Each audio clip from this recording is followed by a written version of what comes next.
11 ceremony on that day, and I'll have Trustee Buckley talk more about that. And I think that's all I have right now. Trustee Stewart. Thank you.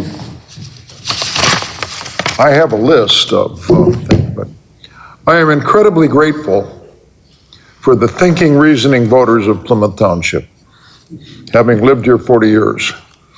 I think I heard Doctor say, moratorium on development, substantive look at our master plan. Secondly, Lake Point has been without power since 20 minutes to 7.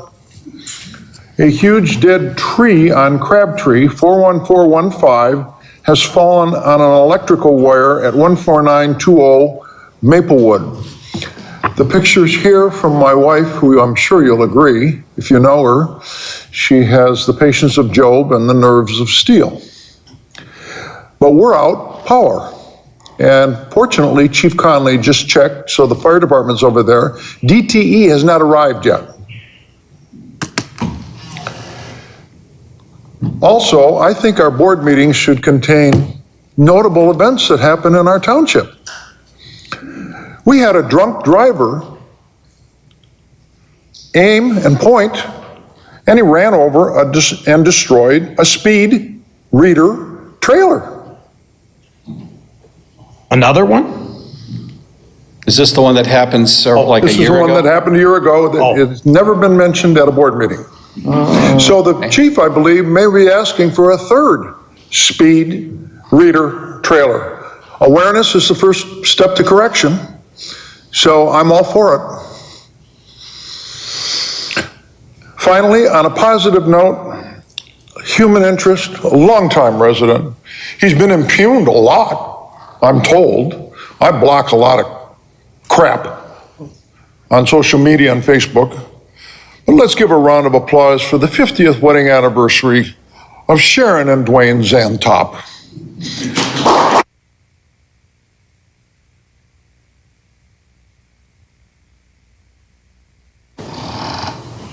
All set?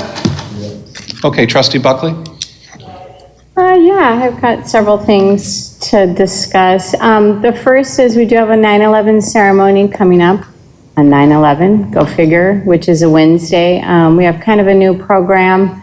We have Brigadier General Slocum from Selfridge, who will be coming out and being the guest speaker, as well as having the PCA choir coming out to sing our national anthem and play taps as well.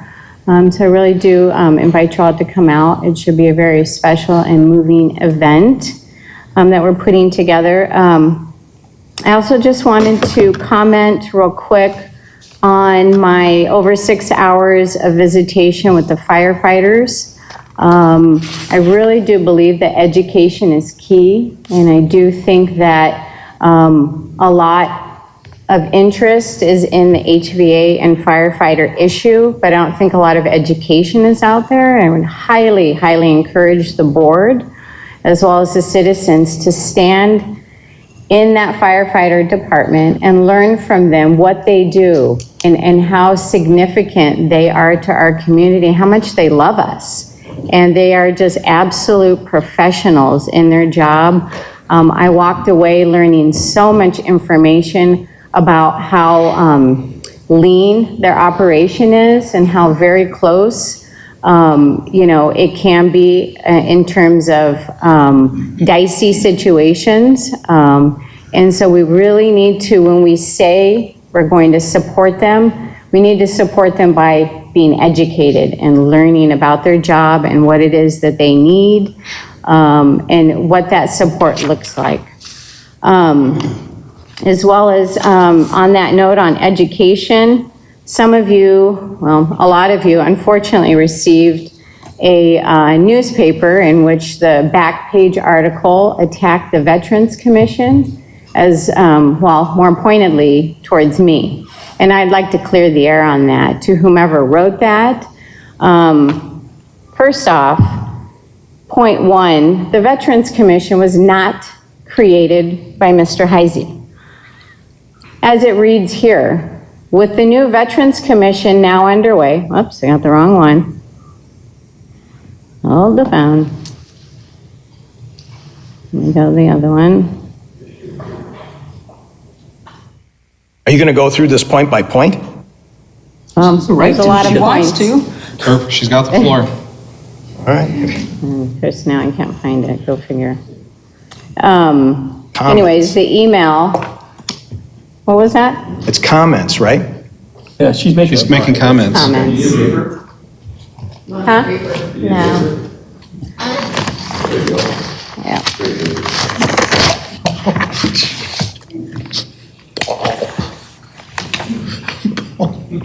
Okay, so in an email from Kurt back to me, Jen, I've not forgotten about your interest in creating a Veterans Commission. I would like to do this by board resolution or ordinance, basically whatever vehicle we use to create the environmental and historic district commissions. I'm looking at what other communities have done. If you have anything you'd like me to look over, please email it to me. So in the paper, it cited that Mr. Heisey created the commission, and just clearing up the air that no, indeed, it was my idea.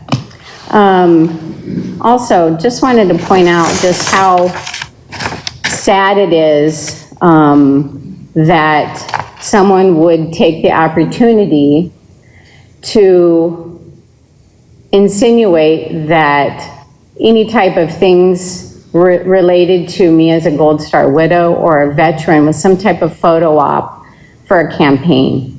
I cannot tell you how hurtful that is.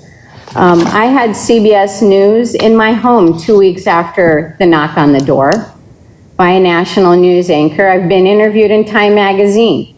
I've been in a Faith and Fitness magazine. I was on the cover of Unleash the Gospel magazine. So to say that is not only disingenuous, but it's just downright evil. My story of triumph over tragedy is what people are interested in.